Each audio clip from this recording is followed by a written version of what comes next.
À l'heure là, les Togolais ne sont pas contents. Ouais, la famille. Les Togolais ne sont pas contents. Les Togolais sont mécontents. Ouais, la famille. Mais concernant Yango, l'opérateur Yango, mais c'est fini. Ouais, la famille. C'est fini au Togo. Mais l'État a sorti récemment un communiqué officiel sanctionnant l'opérateur économique Yango. La famille, dans cette vidéo, on va voir, mais il y a quoi? Mais quel est le problème entre Yango et l'État togolais? Tout ça, c'est dans cette vidéo. On va parcourir le communiqué officiel de A à Z. L'État togolais a énuméré plusieurs aspects. Le pourquoi là. C'est dans cette vidéo, la famille. Donc, prenons place confortablement. Donc, let's go. Bon, déjà, on va commencer par d'abord Yango. En fait, Yango, même, c'est quoi? Je sais que tu sais, la famille. Sinon, Yango, c'est un service de transport du passager et de livraison qui opère partout dans le monde. Que ce soit en Europe, en Asie, en Afrique, ils opèrent partout. Et principalement au Togo, la famille. Donc, disons qu'au Togo, ils sont arrivés au Togo seulement en juin 2024. Ouais, cette année, oui. En juin 2024. Et à peine 4 mois d'activité, ils sont suspendus par l'État togolais, la famille. Avant de poursuivre là, on va tous jeter un coup d'œil vraiment sur le communiqué officiel de l'État et on va avancer la famille. Voilà. Donc, communiqué. Donc, le communiqué a été publié par le ministère des Transports routiers, aériens et ferroviaires. Donc, ce communiqué est relatif aux activités de l'opérateur Yango sur le territoire togolais. Communiqué. L'opérateur Yango, gestionnaire d'une plateforme digitale, facilitant la mise en relation conducteur-client pour des services de transport de personnes. Déjà, Yango, ils ont une plateforme, la famille, donc ils ont une plateforme digitale. Donc Yango, c'est une application quoi, ou un peu non. Donc sur l'application, si tu veux commander, en tout cas si tu veux prendre un véhicule, donc il faut passer la commande pour prendre une réservation quoi, ou un peu c'est ça. Donc on dit facilitant la mise en relation conducteur-client, ou un peu non, ça facilite la mise en relation entre le conducteur et le client.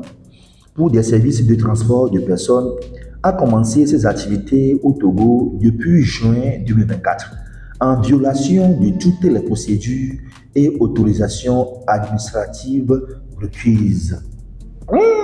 Vous avez écouté? Bon, en fait, donc, ils ont commencé effectivement leur activité Yango là, c'est en 2024. Mais l'État togolais dit ici, en violation de toutes les procédures et autorisations administratives requises. En tout cas, on va voir la suite. Ces manquements représentent des risques significatifs pour notre pays, notamment le risque sécuritaire pour les usagers en l'absence de contrôle adéquat. Bon, contrôle adéquat. Donc, ils ne respectent pas les contrôles. Bon, en tout cas, l'État dit c'est pour la sécurité pour des usagers, la famille. Bon, il continue. Le ministère des Transports routiers, aériens et ferroviaires, soucieux de la sûreté et de la sécurité des usagers, de l'ordre et la légalité, porte à l'attention de l'opinion publique nationale et des acteurs du sous-secteur du transport routier que les activités de l'opérateur Yango sont illicites. Voilà. Donc, l'État togolais dit que les activités de l'opérateur Yango sont illicites. Voilà. Donc, ça ne respecte pas les lois du pays. Ou un peu. Les activités de l'opérateur Yango sont par conséquent suspendues sur toute l'étendue du territoire national. Voilà. Voilà la décision. Les activités de l'opérateur Yango sont par conséquent suspendues. Interdiction de fonctionner, quoi. Voilà. Sur toute l'étendue du territoire national. Autrement dit, donc, les activités de Yango sont interdites au pays. Donc, interdiction de fonctionner. Le ministre des Transports routiers, aériens et ferroviaires compte sur le civisme et le sens de responsabilité de tous. Donc, fait à Lomé le 17 octobre 2024. Le ministre. Voilà. Donc, le 17 octobre, c'est jeudi. Hein. Voilà, donc jeudi, le 17 octobre. La famille, voici un peu présenté le communiqué officiel du gouvernement togolais, la famille. Voilà. Donc, l'État togolais a énuméré plusieurs points. Donc, ils n'ont pas respecté, ils ont violé les procédures et autorisations administratives et autres. Bref, leurs activités sont illicites pour la famille. Donc, d'après autre chose que nous on a appris, donc vous voyez les taxis et nos taxis classiques là, c'est eux qui ont accusé ou qui accusent Yango. Donc, l'application de VTC là est accusée de concurrence déloyale, la famille. Comme ce mot le dit. Que l'application là, non. C'est ça. Donc, c'est accusé de concurrence déloyale. Donc, quand on dit concurrence déloyale, ça veut dire que ça n'arrange pas les taxis classiques. Voilà. Et aussi, comme vous le savez, au niveau des taxis classiques, bon, pour prendre leur voiture, il faut négocier le prix. Bon, tout ça là.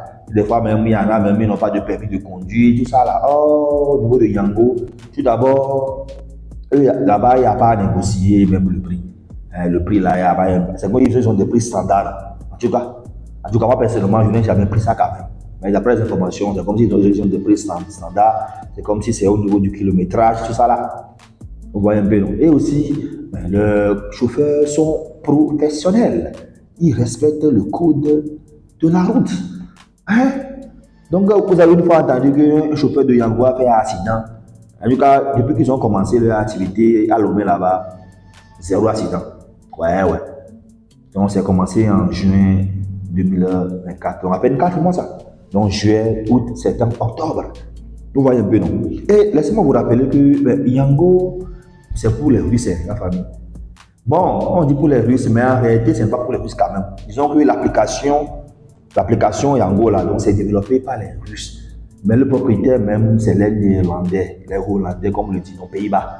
Donc, il faut faire la différence, quoi. Vous voyez un peu, non? Voilà, donc, c'est une société russe là, qui a développé, en tout cas, l'application, là. Vous voyez un peu, non? Donc, c'est ça. Voilà, la famille. Donc, voici, donc, et aussi Yango, c'est une sorte d'Uber, Uber américain. Vous voyez un peu, non? Voilà, même tu es déjà à la maison, tu commandes directement. Ouais, tu commandes, tu lances la réservation et tu attends seulement.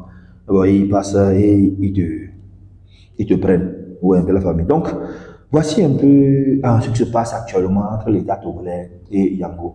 Bon, je me rappelle que l'histoire aussi, l'histoire aussi s'est passée aussi au Cameroun. En temps aussi au Cameroun, ils ont suspendu aussi Yango. Donc, pour un petit rappel, Yango a commencé là-bas au Cameroun en 2021. Et le 6 février 2023, donc ils ont été suspendus également. Et en août 2023, après plusieurs négociations avec l'État camerounais, ils ont repris. Donc, on espère qu'ici aussi, Yango va lancer les négociations avec l'État togolais pour la reprise de leur activité. La famille, j'attends vos réactions dans les commentaires sur ce. Elvino vous dit ciao, choba, po.